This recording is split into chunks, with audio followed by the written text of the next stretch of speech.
incarnation is really a foretaste of future glory.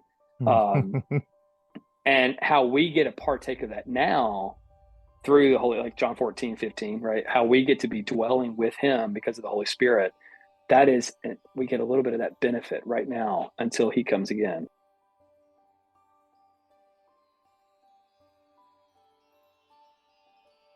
In our minds, it's easy for maybe the pressures of the world, or just because we're so surrounded by the physical, it's easy to short sell a true, genuine relationship and understand that whether somebody is physically there in front of you, um, one day we will see him and we will know him as we are known. But when you were talking about now, the reality of knowing him in a way that even when he was walking the earth, it wasn't like his spirit was with everyone. Right, every believer, the 12 disciples didn't have the Spirit in them. They had Jesus with them. And sometimes we like, well, I wish I had what they had. But yet Jesus tells us what we have is so much more than what they had. It's better.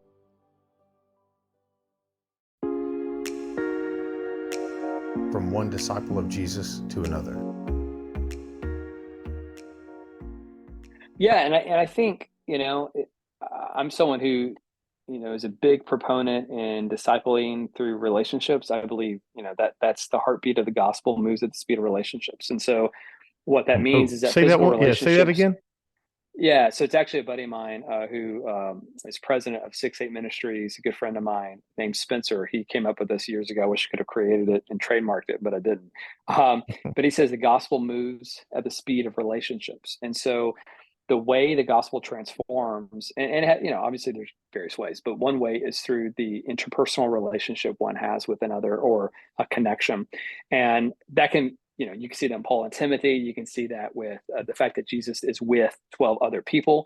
Those people are with him, beside him, along him, being discipled, right? It's not virtual relationships. Not that that is wrong, but it's just not, I don't think it's not how we were made.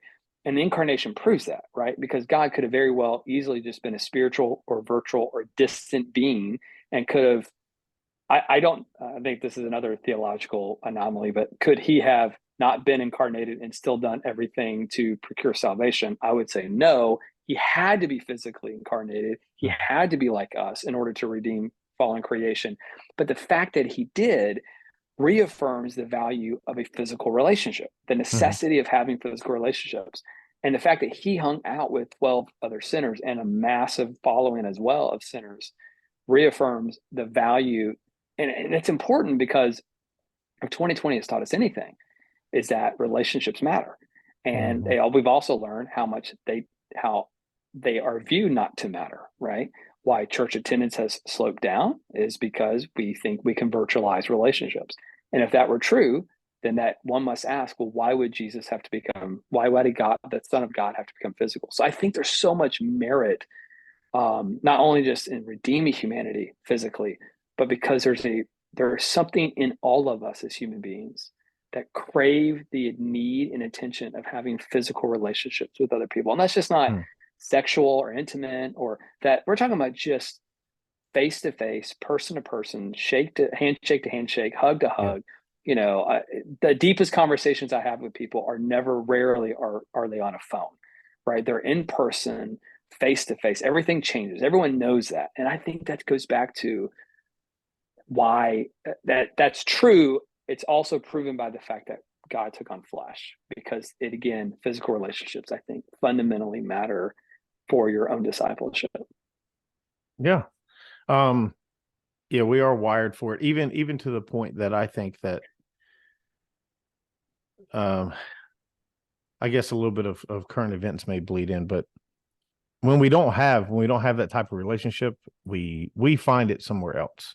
And especially in technology now, it's easy, right? It's easy to reach out and talk to people, or talk to not real people, but that can simulate some sort of companionship. Right.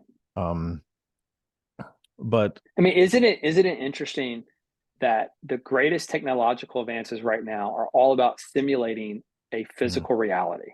Think about that, right? I mean, virtual anything, gaming, virtual anything, is about simulating a physical reality. If the physical reality wasn't that important, then why would we feel the need to Copy it. recreate it? Yeah. Right. And it's because it's embedded in our own DNA as human beings.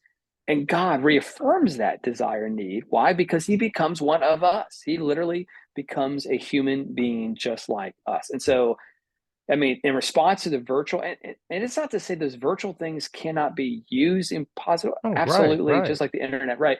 But when we place our faith and hope in those things, we are always going to miss out on the substance, on the reality of what God has really hardwired us to, which is to Mhm. have a real relationship with Jesus Christ, who is a physical being, at the same time having real relationships with physical people horizontally, with other people as well. So no, yeah, I just think Yeah. that's so interesting that we're trying to recreate physical reality using virtual Well, technology all we're the time. trying to augment it, which I guess Sure. Jesus is the real augment of reality because he actually expanded it, right?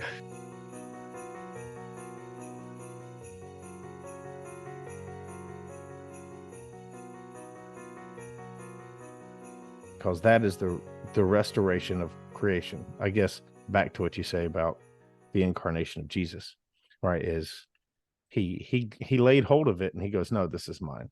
Like I'm not going to Mm, let sin claim it. I'm not going to just wipe it out and start over. right. I'm not going to create another super race that doesn't sin. I will redeem what I created in the physical realm that I created it. And I think it's important to go that well. So Yeah, that's good. Yeah, yeah. I think it's something always important to remember that um, the necessity of the incarnation, that God becoming flesh, is that at the end of the day, for me, it's a reminder that Jesus is the perfect version of me. He's the perfect version of me. And so that means I'm an imperfect version of me. And that by him becoming me, in the sense of being human, be a human being, tempted in all ways, and we'll talk about that later, but the fact that he has done that gives me the assurance of knowing that I cannot physically worship a God who is holy, perfect, and just in his presence without having the cloak of him, right? Not only just representing me, but him restoring my physical brokenness, right? And so think of this way: in order to worship God completely and perfectly, we require a physical being to be perfect. And I can't have that until I'm completely restored physically. But that can't happen unless there's a better version of me, like Jesus Christ, who gives me his, this says this in First John, that when he returns, we will be as him. And the idea that we won't be Jesus, but we will have that same physical body of perfection.